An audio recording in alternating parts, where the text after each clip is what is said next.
Avatar fire and ash ഇപ്പോൾ കണ്ടിറങ്ങിയിട്ട് ഇപ്പോൾ തിരിച്ച് നേരെ വീട്ടിലേക്ക് പോവുകയാണ്. ഈ പടം എന്ന് പറയുന്നത് വേ ഓഫ് വാട്ടർ കണ്ടവർക്കറിയാം. 2022 ഡിസംബറിലാണ് മൂവി റിലീസായത്. അതുപോലെ തന്നെ ഏകദേശം ഒരു 3 വർഷത്തിന് ശേഷം 2025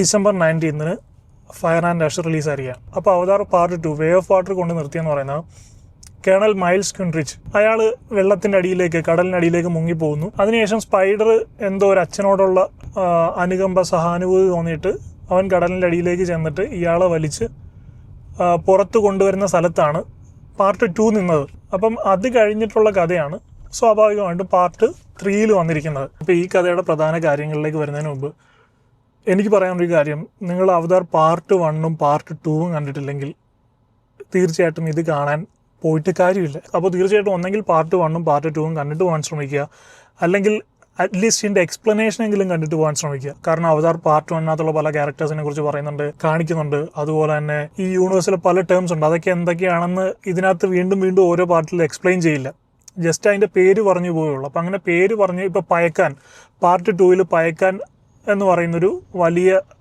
മത്സ്യത്തെക്കുറിച്ച് പറയുന്നുണ്ട്. അതിനകത്ത് പയക്കാൻ എന്ന് മാത്രമായിരിക്കും പല സ്ഥലത്തും മെൻഷൻ ചെയ്യുന്നത്. അപ്പോൾ ഈ പയക്കാൻ എന്താണെന്ന് അറിയാത്തവർക്ക് ചുമ്മാ കണ്ടിരിക്കാനേ പറ്റുള്ളൂ. തീർച്ചയായിട്ടും അവതാർ 3 കാണാൻ പോകുന്ന ഭൂരിഭാഗം പേരും ഈ ഒരു സീരീസ് ഫോളോ ചെയ്യുന്ന ആളുകളായിരിക്കും. ഇനിയിപ്പോൾ അല്ലാതെ കുട്ടികളെ കാണിക്കാനായിട്ടോ അല്ലെങ്കിൽ 3D എക്സ്പീരിയൻസ് ചെയ്യാനായിട്ടൊക്കെ പോകുന്ന ആളുകളുണ്ടെങ്കിൽ അറ്റ്ലീസ്റ്റ് എക്സ്പ്ലനേഷനെങ്കിലും കണ്ടിട്ട് കഥയൊന്ന് മനസ്സിലാക്കി വെക്കുന്നത് വളരെ നല്ലതാണ്. അപ്പോൾ പാർട്ട് 1 മനുഷ്യരെ ഈ പാൻഡോറ എന്ന് പറയുന്ന പ്ലാനറ്റിലേക്ക് അട്രാക്ട് ചെയ്ത് യൂണോബോട്ടേനിയം ആയിരുന്നെങ്കിൽ അതിനുശേഷം പാർട്ട് 2 ഇവർ വെയിൽസിനെ ഹാൻഡ് ചെയ്യുന്നുണ്ട്. വെയിൽസ് എന്ന് പറയുന്നത് തുൾക്കാൻ എന്ന് പറയുന്ന അവരുടെ ഇതിൽ തുൾക്കാൻ എന്നാണ് പറയുന്നത്. നമുക്കിവിടെ വെയിൽസ് തിമിംഗലത്തിനെ പോലെയൊക്കെ തോന്നും. അപ്പോൾ അതിൻ്റെ ബ്രെയിനിൽ നിന്ന് എക്സ്ട്രാക്ട് ചെയ്തെടുക്കുന്ന അമൃത എന്ന് പറയുന്ന ഒരു സബ്സ്റ്റൻസിന് വേണ്ടിയിട്ടാണ് പാർട്ട് 2 അവർ ഈ തുൾക്കാൻസിനെ അറ്റാക്ക് ചെയ്യുന്ന, ഹണ്ട് ചെയ്യുന്നത്. അപ്പോൾ അതൊരു ഗോൾഡൻ കളറിലെ ഫ്ലൂയിഡാണ്. ഇത് ഹ്യൂമൻസിൻ്റെ ബയോളജിക്കൽ ഏജിങ് റിവേഴ്സ് ചെയ്യുമെന്നൊക്കെയാണ് പറയുന്നത്. അപ്പോൾ ഇതിനകത്തും വൈഡായിട്ട് ഈ തുൾക്കാൻസിനെ ഹണ്ട് ചെയ്യാൻ വരുന്നുണ്ട്.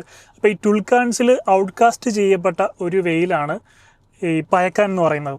അപ്പോൾ അതൊക്കെയാണ് ഇതിൻ്റെ സ്റ്റോറി മെയിൻ ലൈൻ പോകുന്നത്. പാർട്ട് 2 ഇതിങ്ങനെ പോകുന്നുണ്ട്, അത് തന്നെ പാർട്ട് 3 വരുന്നുണ്ട്. ഇത് ഞാൻ കഥ പറഞ്ഞതല്ല, പാർട്ട് 2 പാർട്ട് 1 ഒക്കെ ആയിട്ടുള്ള കാര്യങ്ങൾ ഞാൻ പറഞ്ഞതാണ്. അപ്പോൾ പാർട്ട് 1 ഗ്രേസ് എന്ന് പറയുന്ന ഒരു ക്യാരക്ടർ ഉണ്ടായത്, അത് അവതാർ അല്ല, ഹ്യൂമനാണ്. ഗ്രേസിൻ്റെ അവതാർ മരണപ്പെടുമ്പോൾ അതിനെ ഈ ഹോം ട്രീയിൽ ഐവയിൽ കൊണ്ടുവച്ചിട്ട് അതിനെ ജീവിപ്പിക്കാൻ ശ്രമിക്കും. പക്ഷേ ഹെൽത്ത് വളരെ വീക്കായതുകൊണ്ട് ഗ്രേസിൻ്റെ അവതാർ മരണപ്പെടും, ഗ്രേസ് മരണപ്പെടും. ഗ്രേസിൻ്റെ സ്പിരിറ്റ് ഐവയ്ക്കകത്ത് ഉൾക്കൊള്ളും എന്നാണ് അവർ വിശ്വസിക്കുന്നത്. അപ്പം അതിനുശേഷം ഗ്രേസിൻ്റെ ബോഡിയിൽ നിന്ന് ജനിക്കുന്ന കുഞ്ഞാണ് കിരി എന്ന് പറയുന്നത്. അപ്പോൾ കിരിക്ക് ഒരുപാട് പ്രത്യേകതകളുണ്ട്. അവിടത്തുള്ള സാധാരണ നാവി പീപ്പിളിനെ പോലല്ല, കിരിക്ക് ഒരുപാട് പ്രത്യേകതകളുള്ളതായിട്ടാണ് ഇതിനകത്ത് കാണിക്കുന്നത്. ഇപ്പോൾ പാർട്ട് 2 പറയുന്നുണ്ട് കിരി മറ്റുള്ളവരെ പോലുള്ള കുറച്ച് പ്രത്യേകതകളൊക്കെ ഉള്ള ഒരു സ്പെഷ്യൽ കിഡാണെന്നുള്ള കാര്യം. അപ്പോൾ കിരിയുടെ സ്പെഷ്യൽ എബിലിറ്റീസ് എന്തൊക്കെയാണെന്നൊക്കെ ഇതിനകത്ത് കാണിക്കുന്നുണ്ട്. അതുപോലെ സ്പൈഡർ അറിയാലോ, ഹ്യൂമനാണ്. പാൻഡോറ എന്ന് പറയുന്ന ഗ്രഹത്തിൽ അവിടുത്തെ എയർ അമോണിയയുടെയൊക്കെ ഇതൊക്കെയുള്ള കാരണം ഹ്യൂമൻസിന് റോ ആയിട്ട് അത് ബ്രീത്ത് ചെയ്യാൻ പറ്റില്ല. അപ്പം മാസ്ക് വെച്ചിട്ടാണ് ഹ്യൂമൻസ് അവിടെ ശ്വസിക്കുന്നത്. അപ്പോൾ ഈ സ്പൈഡർ എന്ന് പറയുന്നത് നമ്മുടെ ഈ കേണൽ മൈൽസ് കിൻറിച്ചിൻ്റെ മകനാണ്. അപ്പോൾ അവന് ആ ഒരു ഭൂമിയിലേക്ക് തിരിച്ചു പോകുന്ന സമയത്ത് അവന് ഏജ് ഇല്ലാത്ത കാരണം, അപ്പോൾ ഒരു സെർട്ടൺ ഏജ് ആയി കഴിഞ്ഞാൽ കൈറോ സ്ലീപ്പിലിട്ടിട്ട് ഇവർക്ക് തിരിച്ചു പോകാൻ പറ്റുള്ളൂ. സ്പേസ് ഷിപ്പ് ഇങ്ങോട്ട് വന്നതും അവരൊരു കൈറോ സ്ലീപ്പിലാണ്, ഒരു ലോങ് സ്ലീപ്പിലിട്ടിട്ടാണ് ഇങ്ങോട്ട് കൊണ്ടുവരുന്നത്. അതുപോലെ തന്നെയാണ് തിരിച്ചു കൊണ്ടുവന്നത്. അപ്പോൾ അങ്ങനെ സ്ലീപ്പിലേക്ക് ഇവന് ഇടാൻ പറ്റാത്തതുകൊണ്ട് ഇവൻ ഇവിടെ തന്നെ വിട്ടിട്ട് പോവുകയാണ്. അങ്ങനെ പകുതി വഴിക്ക് എത്തുമ്പോഴാണ് ഇവർ പാർട്ട് 2 തിരിച്ചു വരുന്നതായിട്ട് കാണിക്കുന്നത്. അപ്പോൾ സ്പൈഡറിനെ ശ്വസിക്കണമെങ്കിൽ ഈ മാസ്ക് വേണം. അപ്പോൾ അവൻ എങ്ങനെ സർവൈവ് ചെയ്യുന്നു, അപ്പോൾ അങ്ങനെയുള്ള കുറേ കാര്യങ്ങൾ ഈ സിനിമയ്ക്കകത്ത്. ഇപ്പം സ്റ്റോറി ബേസ് നോക്കുകയാണെങ്കിൽ അതിൻ്റെ ഒരു കണ്ടിന്യൂറ്റി സ്റ്റോറി തന്നെ ഇങ്ങനെ പോകുന്നുണ്ട്. ഫസ്റ്റ് സെക്കൻഡും തേർഡും ഒക്കെ നോക്കുമ്പോൾ ചെറിയ ചെറിയ വ്യത്യാസങ്ങൾ. ഇതിനകത്ത് പുതിയതായിട്ട് ഇപ്പോൾ വന്നെന്ന് പറയുന്നത് ഡാഷ് പീപ്പിൾ എന്ന് പറയുന്ന പുതിയൊരു കമ്മ്യൂണിറ്റി ഇതിനകത്ത് വന്നിട്ടുണ്ട്. അവർ ഒരു പ്രത്യേക ക്ലാനാണ്, മാംഗ്വാങ് ക്ലാൻ എന്നാണ് പറയുന്നത്. അവരെന്ന് പറയുന്നത് ഔട്ട്കാസ്റ്റ് ചെയ്യപ്പെട്ട പോലെയുള്ളൊരു ക്ലാനാണ്. അവർ മറ്റുള്ള ആളുകളെല്ലാം ദ്രോഹിക്കുന്ന അങ്ങനെയുള്ളൊരു ക്ലാനാണ് ഇതിനകത്ത് പുതിയതായിട്ട് വന്നിരിക്കുന്നത്. അപ്പോൾ ഈ മാംഗ്വാങ് ക്ലാൻ ലീഡ് ചെയ്യുന്നത് ഒരു ലേഡിയാണ്, വരാങ് എന്നാണ് അവരുടെ ക്യാരക്ടർ നെയിം. അപ്പോൾ ഈ അവതാർ യൂണിവേഴ്സിൽ ഹീറോയിൻ ആയിട്ടുള്ള നെയ്റ്റിരി എന്ന് പറയുന്ന പോലെ തന്നെ കിരി നല്ലൊരു സ്ട്രോങ് ഫീമെയിൽ ലീഡായിട്ട് വന്നിട്ടുണ്ട് അവതാർ 3. അതുപോലെ തന്നെ ഒരു നെഗറ്റീവ് സ്ട്രോങ് ഫീമെയിൽ ലീഡാണ് വരാങ് എന്ന് പറയുന്നത്. മേക്കിംഗ് ഗ്രാഫിക്സിൻ്റെ കാര്യത്തിലൊക്കെ നമുക്ക് അവതാർ സീരീസിനൊന്നും ഒന്നും പറയാൻ പറ്റില്ല. എല്ലാം നല്ല മേക്കിങ്ങും നല്ല ഗ്രാഫിക്സും കാര്യങ്ങളൊക്കെയാണ്.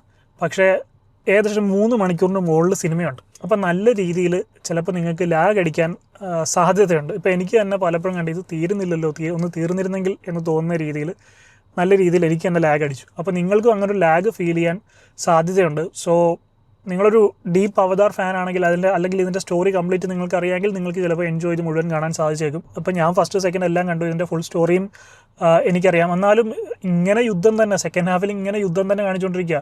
ഒരു യുദ്ധം കഴിയും നമ്മളിപ്പോൾ വിചാരിക്കും ഇപ്പോൾ കഴിയും, വീണ്ടും യുദ്ധം. അപ്പോൾ ഇതിൻ്റെ ഫസ്റ്റ് പാർട്ടി തുടങ്ങിയ യുദ്ധമാണ്. ആ യുദ്ധം ഇങ്ങനെ കണ്ടിന്യൂ ചെയ്ത് നമുക്ക് തന്നെ കാണുമ്പോൾ ബോറടിക്കും. ഇടയ്ക്ക് എന്തെങ്കിലുമൊക്കെ ചെറിയ ഇപ്പോൾ ഇതിനകത്ത് പുതിയൊരു ക്ലാൻ, മംഗ്വാൻ ക്ലാൻ എന്ന് പറയുന്ന പുതിയൊരു ക്ലാൻ വന്നിട്ടുണ്ടെന്നേ ഉള്ളൂ. അല്ലാതെ പ്രത്യേകിച്ച് ഡിഫറൻസ് ഒന്നുമില്ല. അതേ വേ ഓഫ് വാട്ടറിൽ കണ്ട പോലെ തന്നെയുള്ള വെള്ളത്തിൽ വെച്ചുള്ള യുദ്ധങ്ങളും കാര്യങ്ങളും ഒക്കെ തന്നെയാണ് ഇതിനകത്തും കൂടുതലും കാണിക്കുന്നത്. അങ്ങനെ പോകുന്നൊരു കഥ, പ്രത്യേകിച്ച് എക്സൈറ്റ്മെൻറ്റ് തന്ന മൊമെൻറ്റ്സ് ഒന്നും ഇതിനകത്തില്ല. ഇപ്പോൾ ഗ്രാഫിക്സ് കാര്യങ്ങളൊക്കെ നോക്കുകയാണെങ്കിൽ അതെല്ലാം നീറ്റായിട്ട് ചെയ്തിട്ടുണ്ട്. പിന്നെ അതുപോലെ മെറ്റ്കൈന ക്ലാനിലെ ടൊണോവാരി എന്ന് പറയുന്ന ഈ വേ ഓഫ് വാട്ടറിൽ കാണിക്കുന്ന മറൈൻ അവതാസ് ഉണ്ടല്ലോ, അതിൽ ടൊണോവാരി എന്ന് പറയുന്ന ലീഡറിൻ്റെ വൈഫ് ക്യാരക്ടർ ചെയ്തിരിക്കുന്ന കേറ്റ് വിൻസ്ലെറ്റ് ആണ് ആ ഒരു ക്യാരക്ടർ ചെയ്തിരിക്കുന്നത്. കേറ്റ് വിൻസ്ലെറ്റിനെ നിങ്ങൾക്കറിയാം, ടൈറ്റാനിക്കിലെ നമ്മുടെ റോസ് ഹീറോയിൻ. അത് ഞാൻ പാർട്ട് 2-ൽ ശ്രദ്ധിച്ചിരുന്നു. പിന്നെ അത് ഞാൻ ആ കാര്യം മറന്നുപോയി. പിന്നെ ഇതിനകത്ത് കണ്ടപ്പോഴാണ് ഇത് ഇവരാണല്ലോ ചെയ്തിരിക്കുന്നത് ആലോചിച്ചത്. അതുപോലെ തന്നെ കേറ്റ് വിൻസ്ലെറ്റ് ഈ റോളിന് വേണ്ടിയിട്ട് ഫ്രീ ഡൈവ് അണ്ടർ വാട്ടറൊക്കെ പരിശീലിച്ചിട്ടുണ്ടെന്നാണ് ഒരു ന്യൂസിൽ അറിയാൻ സാധിച്ചത്. നല്ലൊരു സ്പേസ് ഈ സിനിമയിലും ഉണ്ട് ആ ക്യാരക്ടറിന്. പിന്നെ പുതിയതായിട്ട് 1-2 കാര്യങ്ങൾ, വിൻഡ് ട്രൈഡേഴ്സ് എന്ന് പറയുന്ന ഒരു ആൾക്കാരെ പരിചയപ്പെടുത്തി. അതും വലിയ എക്സൈറ്റിംഗ് ആയിട്ടൊന്നുമില്ല. അപ്പോൾ എനിക്കൊന്നും എന്തായാലും ജെയിംസ് കാമറൂൺ ഈ പരിപാടി ഇവിടെ കൊണ്ട് നിർത്തില്ല. ഈ പുള്ളി ഇതേ യുദ്ധവും പരിപാടിയും തന്നെ വീണ്ടും ചെയ്യും. പാർട്ട് 4 ഉടനെ തന്നെ വരാൻ സാധ്യതയുണ്ട്. ഇതിനകത്ത് ടൈലൻ്റ് ഒന്നും കാണിക്കുന്നില്ല, പക്ഷേ ചിലപ്പോൾ വീണ്ടും പാർട്ട് 4 ചെയ്തേക്കാം. പാർട്ട് 4-ലും ഈ ക്യാരക്ടേഴ്സൊക്കെ കണ്ടിന്യൂ ചെയ്ത് വരാൻ സാധ്യതയുണ്ട്. അപ്പോൾ ഓവറോൾ പറയുകയാണെങ്കിൽ തിയേറ്റർ എക്സ്പീരിയൻസ് വെച്ചാണെങ്കിൽ ഞാൻ ഇംഗ്ലീഷ് 3D ആണ് കണ്ടത്. വിഷ്വൽസ് ഒക്കെ നന്നായിട്ടുണ്ടെന്ന് നമ്മൾ എടുത്തു പറയേണ്ട കാര്യമില്ല. കാരണം ഒരു ഹോളിവുഡ് മൂവിയാണ്, അവതാർ സ്റ്റാൻഡേർഡാണ്. അത്രയും നന്നായിട്ട് കാര്യങ്ങളും വിഷ്വൽസും ഒക്കെ അവർ ചെയ്യും. നല്ല രസമുണ്ടായിരുന്നു. പക്ഷേ ഈ ലാഗ് എനിക്ക് നല്ലപോലെ ഫീൽ ചെയ്തു.